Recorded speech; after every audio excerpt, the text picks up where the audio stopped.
Hari ini sahabat doa, kita bersama-sama melangkah terus di dalam menelusuri firman Tuhan di Efesus pasal 4 ayat 15 yang berkata tidak, tetapi sebaliknya dengan penuh belas kasih kita senantiasa mengikuti kebenaran. Bagaimana orang mengikuti kebenaran? Yang senantiasa mengikuti kebenaran dan dengan mengikuti kebenaran di dalam hati yang penuh dengan kasih, dia berkata benar, berbuat benar, hidup benar. Dengan demikian, di dalam segala hal, kita makin lama makin menyerupai Kristus yang menjadi kepala dari tubuhnya.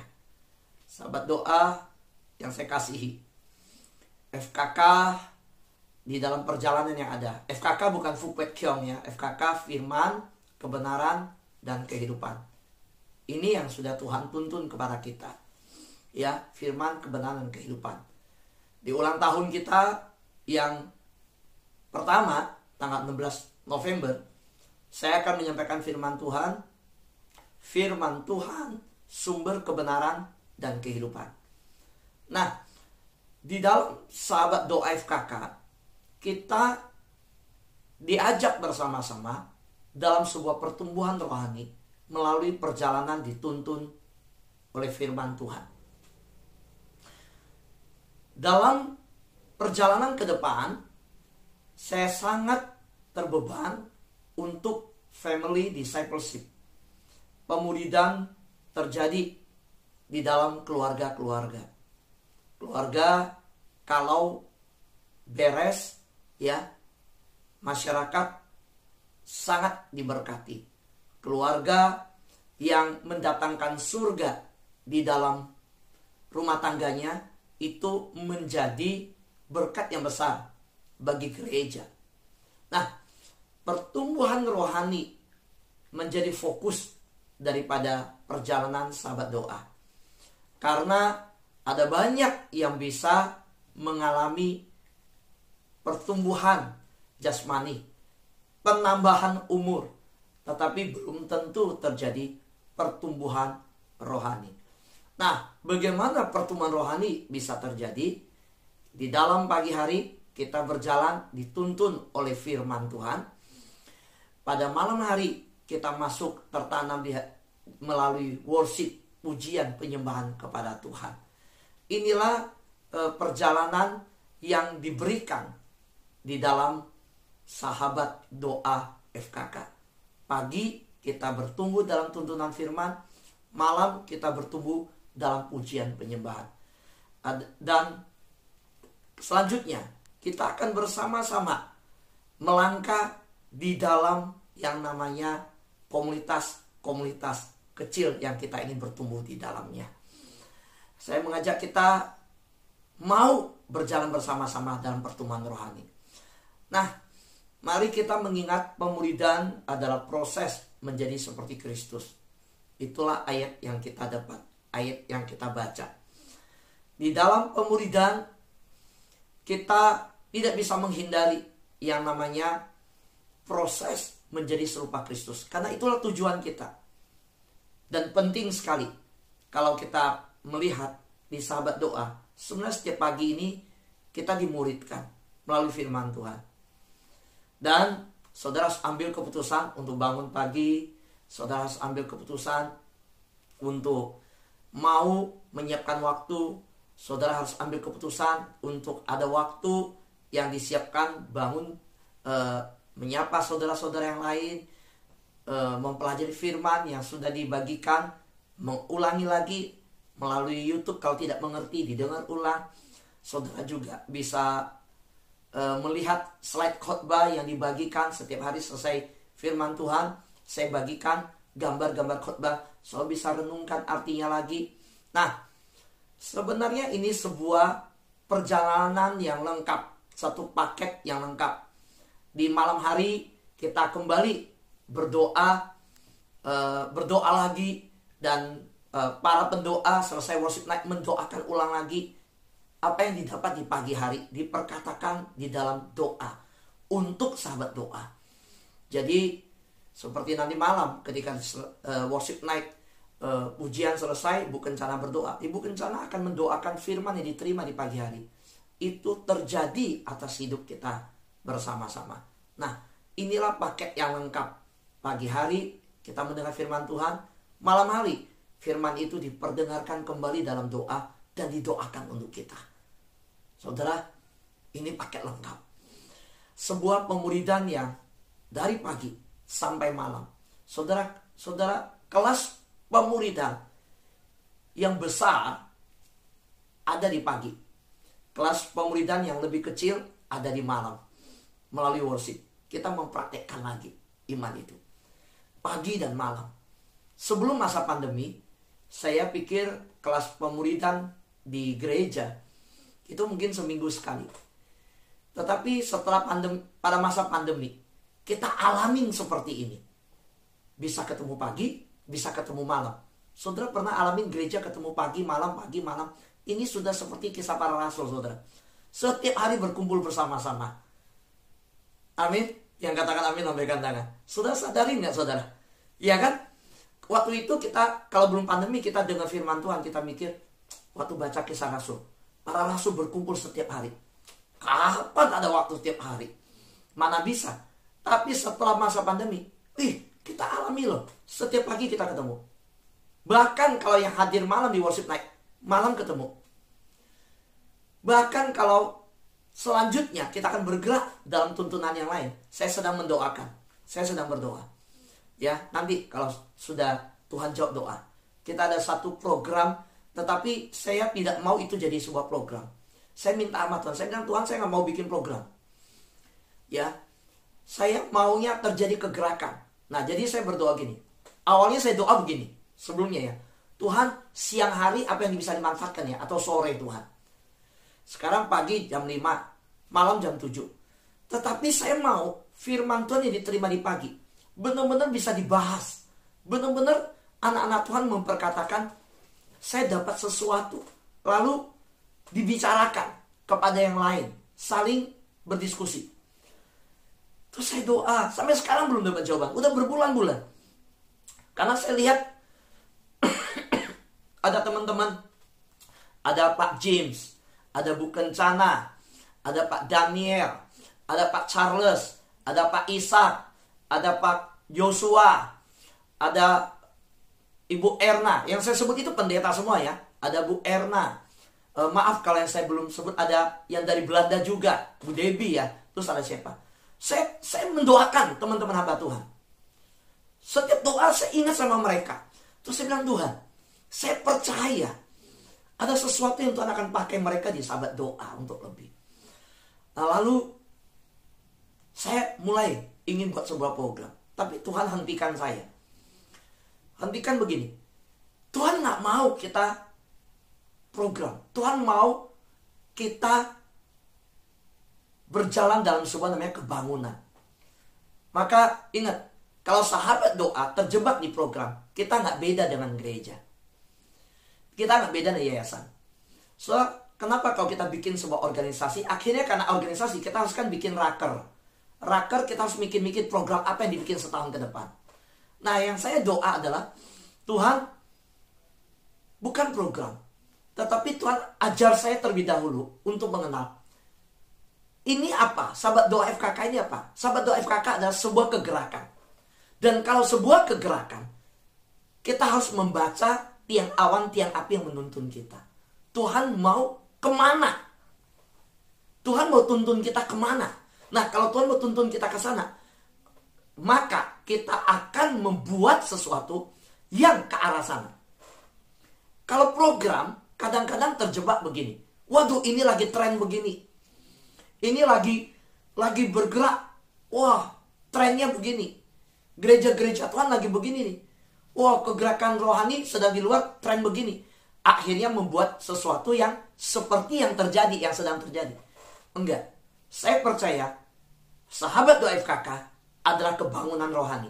Siapa yang percaya berkata bahwa doa fajar ini adalah kegerakan rohani. Ini bukan sebuah program.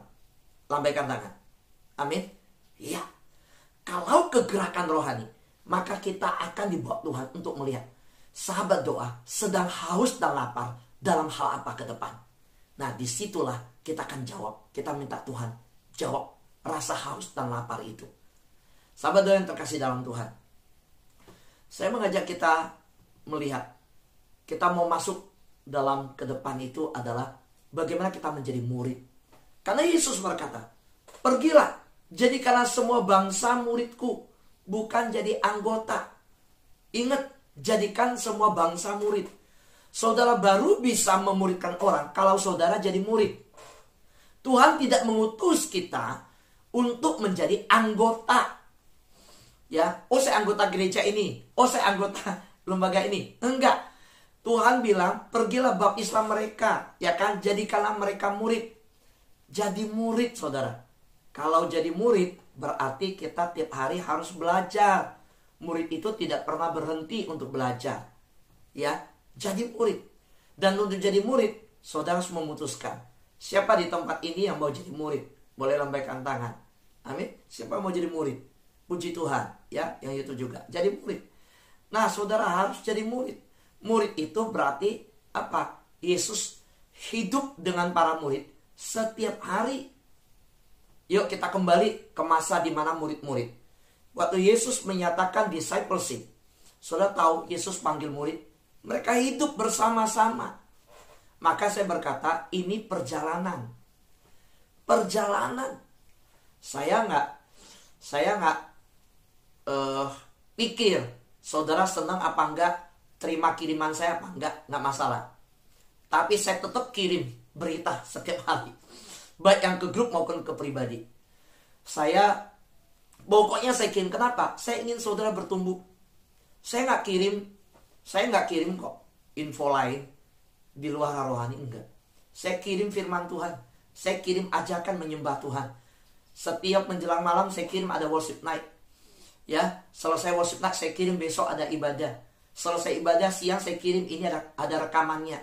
Selesai rekaman dari ini saya kirim siangnya ini ada satu khotbah. Saya terus membawa saudara berjalan dalam pertumbuhan rohani. Kenapa? Karena bagi saya murid itu berjalan bersama-sama. Saudara lihat murid-murid Yesus, itu pun ada yang menjual Yesus. Itu pun ada yang menyangkal Yesus. Betul saudara? Itu pun iman ada yang tergoncang waktu Yesus ditangkap. Saudara, 3,5 tahun padahal mereka hidup bersama Yesus setiap hari. Belum tentu kuat. Karena itu kita mau dalam perjalanan rohani yang tidak putus-putus ya. Nah, ini yang saya katakan. Yesus pergi dari situ. Saya lihat dan firman Tuhan dikatakan, Yesus melihat seseorang bernama Matius duduk di rumah cukai. Lalu Yesus berkata kepadanya, ikutlah aku. Maka berdirilah Matius lalu mengikut Yesus. Saudara perhatikan, tidak ada sesuatu yang unik di sini. Berdirilah Matius lalu mengikut Yesus. Yesus bilang ikut aku. Matius duduk di rumah cukai. Ingat ya, pemungut cukai. Saya jelaskan di Matius 9:9 ini. Perhatikan, kita sama-sama lihat. Matius itu punya segala kecukupan. Matius bukan orang miskin. Level Matius beda sama Petrus. Petrus di dalam level masyarakat itu cuma nelayan. Bukan pengumpul ikan. Bukan pemilik kapal yang banyak lalu dia owner yang mempekerjakan orang-orang nangkap ikan. Dia sendiri penangkap ikan. Berarti secara ekonomi dan level masyarakat beda sama Matius. Sekarang kita lihat Matius. Matius pemungut cukai. Seorang pemungut cukai mengabdi kepada bangsa yang sedang menjajah negaranya, menjadi perpanjangan tangan dari kerajaan Romawi, memungut pajak. Matius pemungut cukai. Matius profilnya itu dianggap oleh seluruh orang Yahudi, masyarakat di sana, pengkhianat bangsa. Matius boleh bangga dengan jabatannya di hadapan penjajah. Dan dia merasa strata masyarakatnya, dia orang tinggi. Tetapi di hati para rakyat, Matius adalah pengkhianat bangsa, penjual bangsa. Dia memeras rakyat, dia mengambil pajak, dan sudah diketahui orang umum. Tukang pajak waktu itu pasti meminta pajak lebih dari yang seharusnya. dan gaji mereka besar. Saudara bisa lihat bagaimana waktu Yesus panggil dia, itu sesuatu yang tidak mudah untuk dia mengikut Yesus.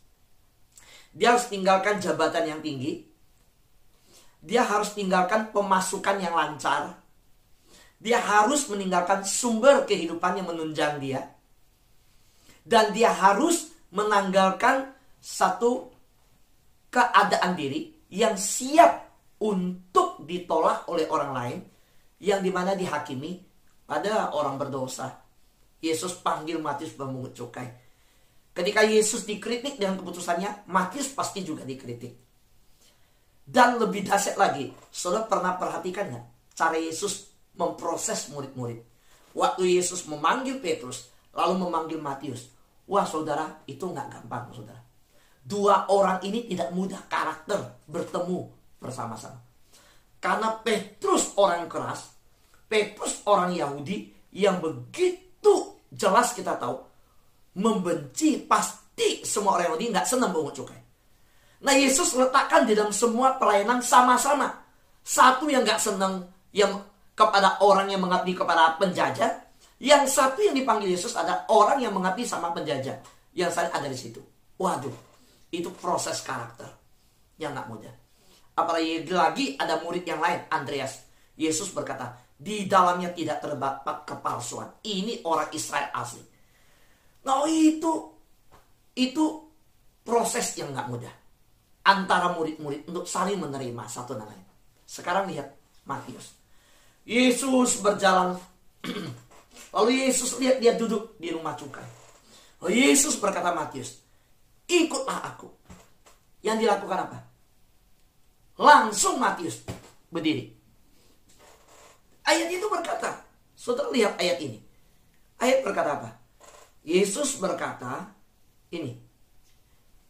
Matius, perhatikan ya. Yesus melihat seorang bernama Matius duduk di rumah cukai. Lagi duduk di pekerjaan. Bukan pengangguran. Matius bukan orang yang sedang ada kerja. Ya kalau orang sedang dalam keadaan begitu dipanggil Yesus, paling nggak dapat makan roti lah ikut Yesus. Yesus orang lagi baru mau masuk pelayanan kan? Yesus mulai cari murid kan? Nah ikut Yesus. Ya ikutlah. Belum tahu berapa banyak orang ikut Yesus, tapi ini orang pemimpin baru ikut. Tapi kalau Matius kan bisa mikir, kamu pemimpin baru. Sebelum kan Yohanes yang saya dengar, Yohanes Pembaptis.